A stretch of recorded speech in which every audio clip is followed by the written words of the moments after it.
একদিকে যুদ্ধ থামিয়ে অন্যদিকে যুদ্ধ লাগাচ্ছে কি যুক্তরাষ্ট্র? শান্তির নামে প্রভাব বিস্তারী কি ট্রাম্পের মূলনীতি? কি বলছেন বিশ্লেষকরা? কোরআন ছুঁয়ে শপথ নিলে নিউ ইয়র্কের মুসলিম মেয়র মামদানি ট্রাম্পের নীতির মধ্যে গণমানুষের সেবা করতে পারবেন তো? গাজায় যুদ্ধবিরতি টিকিয়ে রাখতে চায় কি ইসরায়েল? অর্থনৈতিক সংকটকে ঘিরে বিক্ষোভে উত্তাল ইরান, ব্যর্থতা কার? আসসালামু আলাইকুম, দেখছিলেন বাংলাভিশন ওয়ার্ল্ড নিউজ হেডলাইন। এবারে বিস্তারিত। নিজেকে শান্তির প্রেসিডেন্ট দাবি করলেও প্রেসিডেন্ট ডোনাল্ড ট্রাম্প যেন বাস্তবে আগ্রাসী এক রাষ্ট্রনেতা। তার নির্দেশে Venezuela, Nigeria, Somalia, Syria, Iran, Iraq এবং ইয়েমেনে বিমান ও ড্রোন হামলা চালিয়েছে মার্কিন বাহিনী।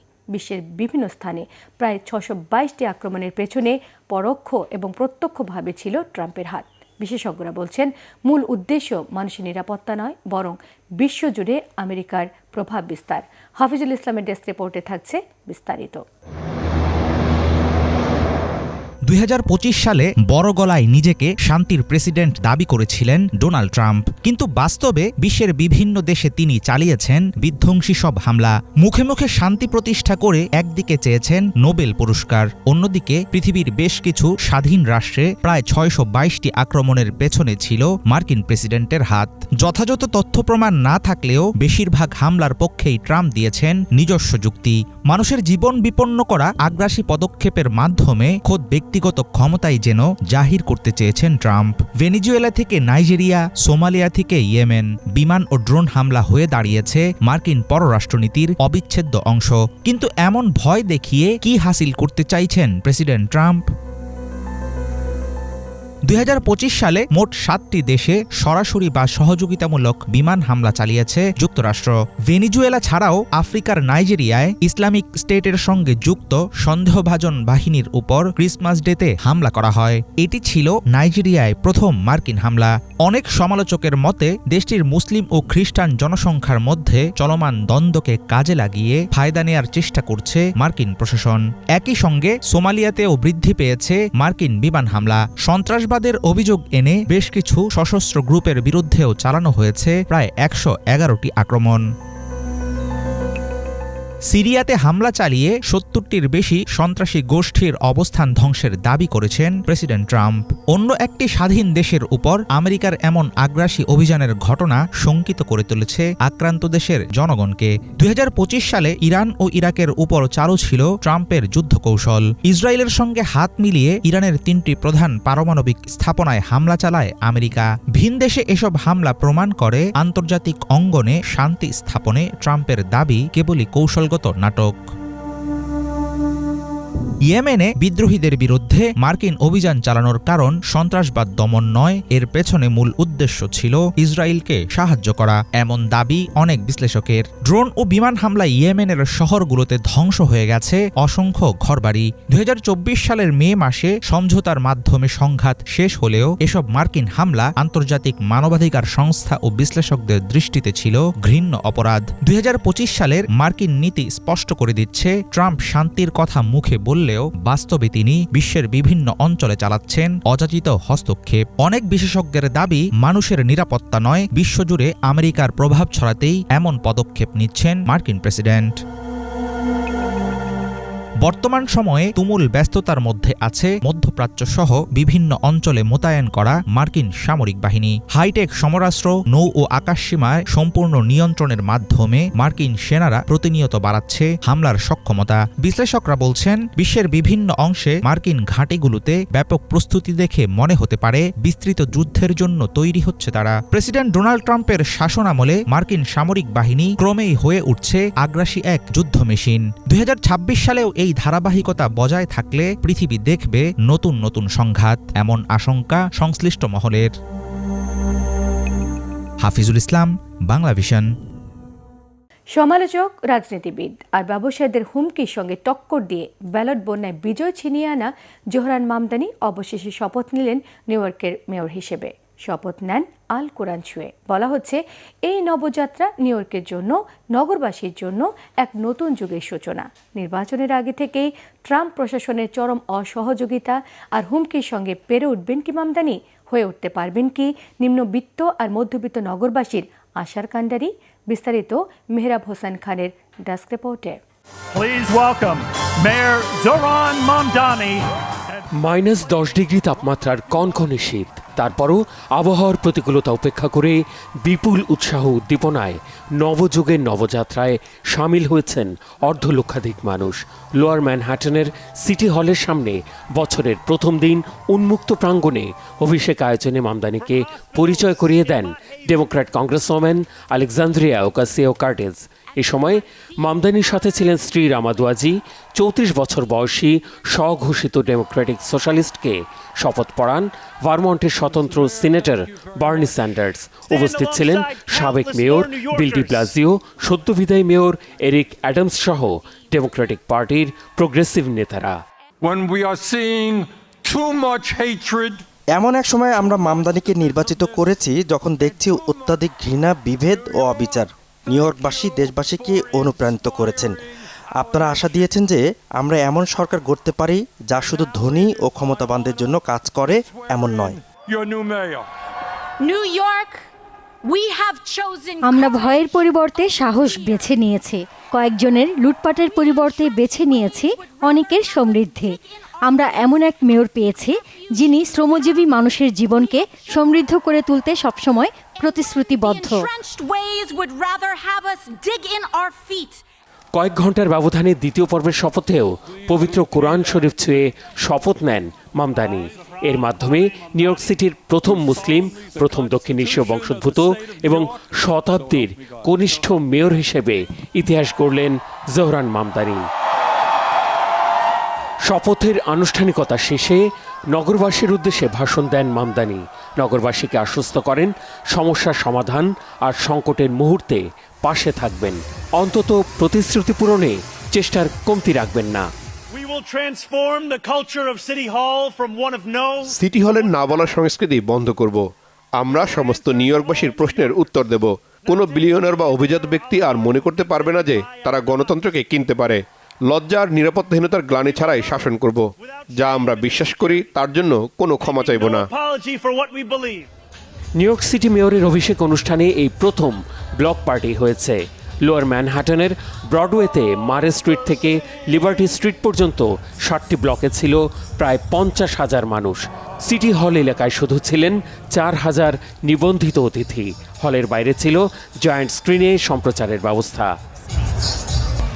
Please repeat after me. এর আগে 31 ডিসেম্বর মধ্যরাতে পরিত্যক্ত ওল্ড সিটি হল সাবওয়ে স্টেশনে ছোট্ট পরিসরে আল কোরআন ছুঁয়ে শপথ নেন মামদানি।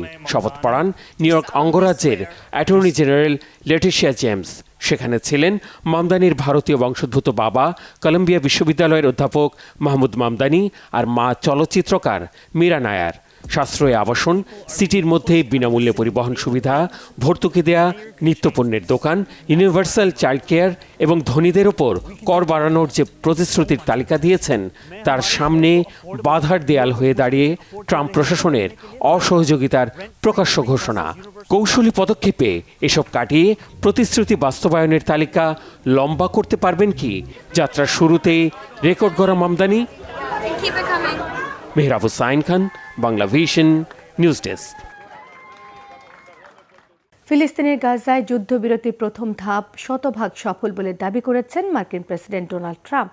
আর এই সফলতার কৃতিত্ব দিয়েছেন ইসরায়েলের প্রধানমন্ত্রী বেনিয়ামিন নেতানিয়াহুকে। তবে হোয়াইট হাউসের ধারণা, যুদ্ধবিরতি পরিকল্পনা কার্যকরে ধীরগতির নীতি অবলম্বন করছে নেতানিয়াহু। বিশ্লেষকরা বলছেন, গাজায় যুদ্ধবিরতি চায় না ইসরায়েল। হামাজের বিরুদ্ধে সুবিধাজনক সময়ে আবারও যুদ্ধ শুরুর পরিকল্পনা করছে নেতানিয়াহু। সঞ্জিদা ইসলাম তন্নি, ডেস্ক রিপোর্ট।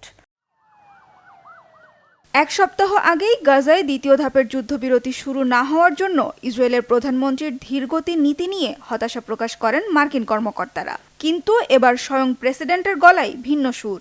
গাজায় প্রথম ধাপের যুদ্ধবিরতি সফল দাবি করে তার কৃতিত্বও দিয়েছেন পরম মিত্র ইসরায়েলি প্রেসিডেন্ট বেনিয়ামিন নেতানিয়াহুকে। ট্রাম্প নেতানিয়াহুর গুণগান গাইলেও বাস্তবতা বলছে ভিন্ন কথা। প্রথম ধাপের যুদ্ধবিরতির সব শর্তই লঙ্ঘন করেছে নেতানিয়াহু প্রশাসন। চুক্তি অনুযায়ী গাজা থেকে সেনা প্রত্যাহার ও ত্রাণ প্রবেশের অনুমতি দেওয়ার কথা থাকলেও প্রাণঘাতী হামলা অব্যাহত রেখেছে তেল আবিব। প্রয়োজনীয় ত্রাণ সহায়তা সরবরাহেও বাধা দিচ্ছে। একের পর এক শান্তি চুক্তির শর্ত লঙ্ঘনে প্রশ্ন উঠেছে আসলেই কি গাজা যুদ্ধবিরতি চান নেতানিয়াহু? বিশ্লেষকদের মতে ইচ্ছে করে গাজা যুদ্ধবিরতির দ্বিতীয় ধাপ শুরু করতে দেরি করছেন ইসরায়েলি প্রধানমন্ত্রী। 4টি কারণের কথা উল্লেখ করে বিশ্লেষকরা বলছেন, যে কোনো এক ছুতোয় হামাসের সাথে আবারও যুদ্ধে জড়ানোর পরিকল্পনা ইসরায়েলের। প্রথমত, নেতানিয়াহুর বর্তমান জোট সরকার ইসরায়েলের ইতিহাসের সবচেয়ে কট্টর দক্ষিণপন্থী সরকার। গাজা যুদ্ধের সময় জুড়ে এই কট্টরপন্থীরাই তাকে অভ্যন্তরীণ বিক্ষোভ ও আন্তর্জাতিক সমালোচনা সামলে ক্ষমতায় টিকিয়ে রেখেছেন। জাতীয় নিরাপত্তা বিষয়ক মন্ত্রী ইতামার বেন গাভির ও অর্থমন্ত্রী বেজালাল স্মোট্রিচের মতো কট্টরপন্থী ব্যক্তিরা প্রস্তাবিত যুদ্ধবিরতির ঘোর বিরোধী।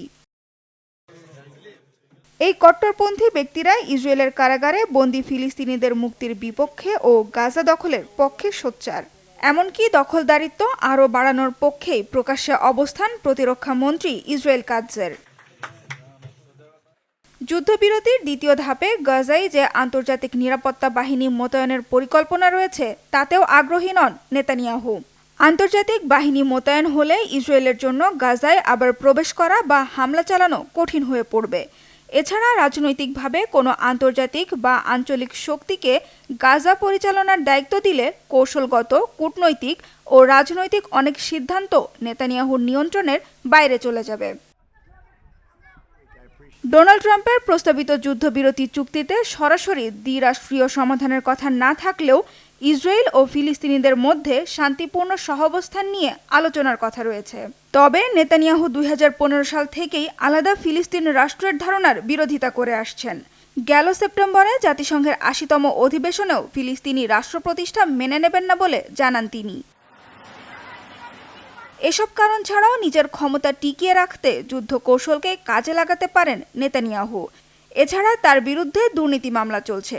ধর্মীয় শিক্ষা প্রতিষ্ঠানের শিক্ষার্থীদের সেনাবাহিনীতে বাধ্যতামূলক নিয়োগ করার মতো স্পর্শকাতর বিষয় নিয়েও চাপে রয়েছেন। আগামী নির্বাচনে এসব চ্যালেঞ্জ নেতানিয়াহুর জোট সরকার ও তার ক্ষমতা নড়বড়ে করে দিতে পারে। তবে হামাস, হিজবুল্লাহ বা ইরানের সঙ্গে নতুন কোনো সংঘাত শুরু হলে তিনি আবার নিজেকে যুদ্ধকালীন নেতা হিসেবে উপস্থাপন করতে ও নিজের বিরুদ্ধে সমালোচনার রাশ টেনে ধরতে পারবেন। পেতে পারেন মিত্র রাষ্ট্রদের সমর্থনও। সানজিদা ইসলাম তন্নি, বাংলা ভিশন, নিউজ ডেস্ক। উচ্চ মুদ্রাস্ফীতি এবং ক্রমবর্ধমান জীবনযাত্রার ব্যয়ের প্রতিবাদে ইরানের রাজধানী তেহরান সহ একাধিক শহরে বিক্ষোভ ছড়িয়ে পড়েছে। বিক্ষোভের মধ্যে পদত্যাগ করেছেন কেন্দ্রীয় ব্যাংক প্রধান। এরপরও বিক্ষোভ থামেনি। পুলিশ এবং নিরাপত্তা বাহিনীর সদস্যদের সঙ্গে সংঘাতে এখন পর্যন্ত 6 জন নিহতের খবর পাওয়া গেছে।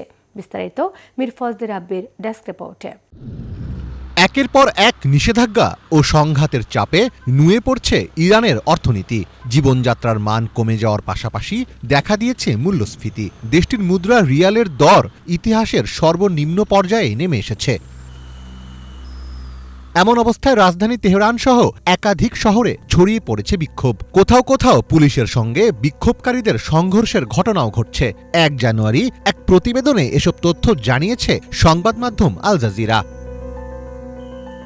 উচ্চ মুদ্রাস্ফীতি এবং ক্রমবর্ধমান জীবনযাত্রার ব্যয়ের প্রতিবাদে রবিবার রাস্তায় নামেন তেহরানের ব্যবসায়ীরা। এরপর তা তেহরানের বাইরে কারাজ, ইস্পাহান, সিরাজ, কেরমানশাহ সহ দেশের বিভিন্ন শহরে ছড়িয়ে পড়ে। বিক্ষোভে অংশ নেয় বিভিন্ন বিশ্ববিদ্যালয়ের শিক্ষার্থীরা। বিক্ষোভের মধ্যেই পদত্যাগ করেছেন কেন্দ্রীয় ব্যাংক প্রধান। এরপরও বিক্ষোভ থামেনি, বরং আরও বিস্তৃত হয়েছে। কোথাও কোথাও পুলিশ টিয়ার গ্যাস ব্যবহার করে আন্দোলনকারীদের ছত্রভঙ্গের চেষ্টা চালায়। পুলিশ ও নিরাপত্তা বাহিনীর সদস্যদের সঙ্গে সংঘাতে নিহত হয়েছেন 6 জন এবং আহত হয়েছেন 17 জন। ইরানের ফার্স নিউজ এজেন্সির বরাতে এই তথ্য জানিয়েছে ব্রিটিশ সংবাদ মাধ্যম বিবিসি। এমন পরিস্থিতিতে ইরানের প্রেসিডেন্ট মাসুদ পেজেকশিয়ান সোমবার গভীর রাতে সামাজিক যোগাযোগ মাধ্যম এক্সে দেওয়া এক পোস্টে জানান, তিনি স্বরাষ্ট্রমন্ত্রীকে বিক্ষোভকারীদের যৌক্তিক দাবিগুলো শোনার নির্দেশ দিয়েছেন। সরকারের মুখপাত্র ফাতেমে মোহজেরানি বিক্ষোভে নেতৃত্ব দেওয়া শিক্ষার্থীদের সঙ্গে সংলাপের আহ্বান জানান। আমরা শান্তিপূর্ণ সমাবেশের অধিকারের ওপর জোর দিই। এটি আমাদের সংবিধানেও স্বীকৃত। বিক্ষোভকারীদের কথা সরকার ধৈর্য ধরে শুনবে। এমনকি তারা যদি কঠোর ভাষায় কথা বলেন সেটিও শুনতে আমরা প্রস্তুত। কারণ সরকারের কাজই হলো সমাজের কণ্ঠস্বর শোনা এবং সমস্যা সমাধানে কাজ করা। বিশ্লেষকরা বলছেন মুদ্রার দরপতনের পেছনে সবচেয়ে বড় কারণ যুক্তরাষ্ট্রের কঠোর নিষেধাজ্ঞা। তেল রফতানি সীমিত হয়ে যাওয়ায় বৈদেশিক লেনদেন প্রায় বন্ধ, শক্তিশালী মুদ্রার প্রবাহ কমে যাওয়ায় অর্থনীতি শ্বাসরুদ্ধ অবস্থায়, অভ্যন্তরীণ অর্থনৈতিক ব্যবস্থাপনাও সংকট বাড়িয়েছে। বাজেট ঘাটতি মেটাতে বাড়ানো হয়েছে সরকারি ব্যয়, ঘাটতি পূরণে ছাপা হয়েছে অতিরিক্ত মুদ্রা, ফলে মূল্যস্ফীতি বেড়ে দাঁড়িয়েছে 40% উপরে, আর এই চাপ সরাসরি পড়েছে মানুষের জীবনে।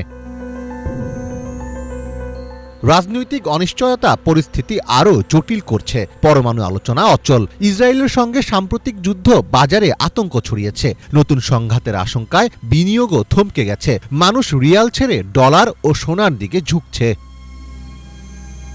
অনেকের মতে 2022 সালে মাহসা আমিনি হত্যাকাণ্ডের পর ইরান যে বড় ধরনের গণবিক্ষোভ দেখেছিল, বর্তমান পরিস্থিতি সেই স্মৃতিকেই উস্কে দিচ্ছে। সাধারণ মানুষের অর্থনৈতিক ক্ষোভ শেষ পর্যন্ত রাজনৈতিক দাবিতে রূপ নেয় কিনা সেটিই এখন দেখার বিষয়। মীর ফজলে রাব্বি, বাংলা ভিশন। হিন্দু দম্পতিদের একাধিক সন্তান জন্ম দেওয়ার আহ্বান জানিয়ে নতুন বিতর্কের জন্ম দিয়েছেন ভারতের উত্তর পূর্বাঞ্চলীয় রাজ্য আসামের মুখ্যমন্ত্রী হিমন্ত বিশ্ব শর্মা। সম্প্রতি সাংবাদিকদের সঙ্গে আলাপকালে শর্মা জানান, সংখ্যালঘু অধ্যুষিত অঞ্চলে সন্তান জন্মদানের হার বেশি, অন্যদিকে হিন্দুদের মধ্যে তা ক্রমশ কমছে। তার মতে হিন্দুদের এক সন্তানের মধ্যে থেমে না থেকে কমপক্ষে 2টি সন্তানের জন্ম দেওয়া উচিত, এমনকি সম্ভব হলে তারা 3টি সন্তানও নিতে পারে। মীর ফজলে রাব্বির আরও একটি ডেস্ক রিপোর্ট। আমি সকলো হিন্দু মানুহক কওঁ যে আপোনালোকে এজন সন্তানত নাথাকিব, অন্ততঃ 2জন জন্ম দিব লাগে। জনসংখ্যা নিয়ন্ত্রণ নিয়ে যখন চিন্তিত ভারত সরকার, তখন আসামের মুখ্যমন্ত্রী হিমন্ত বিশ্ব শর্মার এক মন্তব্য নতুন করে বিতর্কের জন্ম দিয়েছে। রাজ্যে হিন্দু মুসলিম জনতাত্ত্বিক ভারসাম্য পরিবর্তনের দাবি তুলে হিন্দু দম্পতিদের একাধিক সন্তান নেওয়ার আহ্বান জানিয়েছেন তিনি। মুসলিম মানুহক আমি কওঁ যে 8টা 7টা নিদিব, কম কৰিব। হিন্দুক আমি কওঁ যে অলপ বেছিকৈ সন্তান কৰক, নহ'লে ঘৰখন চাবৰ কাৰণে কোনো নোহোৱা। সম্প্রতি সাংবাদিকদের সঙ্গে আলাপকালে শর্মা বলেন, সংখ্যালঘু অধ্যুষিত অঞ্চলে সন্তান জন্মদানের হার বেশি, অন্যদিকে হিন্দুদের মধ্যে তা ক্রমশ কমছে। তার মতে হিন্দুদের এক সন্তানের মধ্যেই থেমে না থেকে কমপক্ষে 2টি সন্তানের জন্ম দেওয়া উচিত, এমনকি সম্ভব হলে তারা 3টি সন্তানও নিতে পারে। তিনি আরও বলেন, আমরা মুসলিম জনগণকে 7 থেকে 8টি সন্তান জন্ম না দেওয়ার জন্য অনুরোধ করছি এবং হিন্দুদের আরও সন্তান জন্ম দেওয়ার আহ্বান জানাচ্ছি। এটি না হলে হিন্দুদের ঘর দেখভাল করার কেউ থাকবে না। 31 ডিসেম্বর এক প্রতিবেদনে এ তথ্য জানিয়েছে ভারতীয় সংবাদ মাধ্যম এনডিটিভি। 2011 সালের আদমশুমারি অনুযায়ী আসামের মুসলিম জনসংখ্যা ছিল 34%, যা 1971 সালে ছিল 24%। মুখ্যমন্ত্রীর দাবি অনুযায়ী 2027 সালের মধ্যে এটি 40% ছাড়িয়ে যেতে পারে। রাজ্যে মুসলিমদের জনসংখ্যা বৃদ্ধির হারও হিন্দুদের তুলনায় বেশি, আর এর কারণ হিসেবে মুসলিমদের উচ্চ জন্মহার এবং ঐতিহাসিক অভিবাসনকে চিহ্নিত করা হয়। বর্তমানে আসামের 12টি জেলায় মুসলিমরা সংখ্যাগরিষ্ঠ। এর ফলে ভূমি মালিকানা এবং রাজনৈতিক প্রতিনিধিত্ব নিয়ে আদিবাসী ও হিন্দুদের মধ্যে এক ধরনের ভয় কাজ করে। তবে মুখ্যমন্ত্রীর নতুন এই আহ্বান সরকারের নিজস্ব নীতির সঙ্গে কিছুটা সাংঘর্ষিক মনে হতে পারে, কেননা আসাম সরকার জনসংখ্যা নিয়ন্ত্রণে 2 সন্তান নীতি কঠোরভাবে কার্যকর করার চেষ্টা করছে। আসাম সরকার সম্প্রতি তাদের জনসংখ্যা ও নারী ক্ষমতায়ন নীতি 2025 সংশোধন করেছে, যেখানে তফসিলি জাতি ও উপজাতিদের জন্য 3 সন্তানের শিথিলতা দেওয়া হয়েছে। হিমন্ত বিশ্ব শর্মার সাম্প্রতিক এই আহ্বান মূলত সেই নীতিরই একটি রাজনৈতিক প্রতিফলন বলে মনে করছেন বিশ্লেষকরা। মীর ফজলে রাব্বি, বাংলা ভিশন। এই ছিল আজকের মতো, সঙ্গে থাকায় সবাইকে ধন্যবাদ।